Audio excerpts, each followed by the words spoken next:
நம்ம லைஃப்ல நமக்கு அங்கங்க ஒரு லக் இருந்தா நல்லாயிருக்கும். ஒரு சலுகை இருந்தா நல்லாயிருக்கும்னு நமக்கு தோணும். அந்த மாதிரியான ஒரு கதைய இன்னைக்கு நம்ம பார்ப்போம்.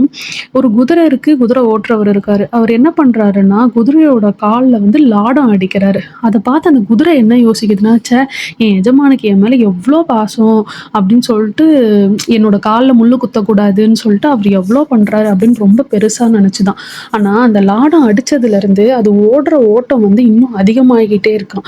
அது யூசுவலா ஓடிட்டு இருந்த டிஸ்டன்ஸ விட அது நெறைய தூரமா வந்து அது ஓடுற மாதிரி இருக்காம்.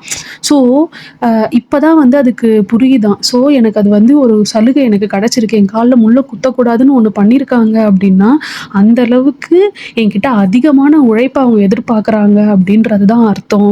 அப்டின்ட்டு அதுக்கு லேட்டா தான் புரிஞ்சது. இதே மாதிரி நமக்குமே இன்னைக்கு நம்ம ஆஃபீஸ்ல ஏதோ ஒரு சலுகை நமக்கு கிடைக்குதுன்னா, அத பேஸ் பண்ணி அவங்க நம்மள வச்சு இன்னும் நெறைய வேலை செய்ய போறாங்கன்னு அர்த்தம். எதுவுமே ஃப்ரீ ஆஃப் காஸ்ட்டா நமக்கு சும்மா கிடைக்காது அப்படின்றது தான் நிதர்சனமான உண்மை. Stay happy.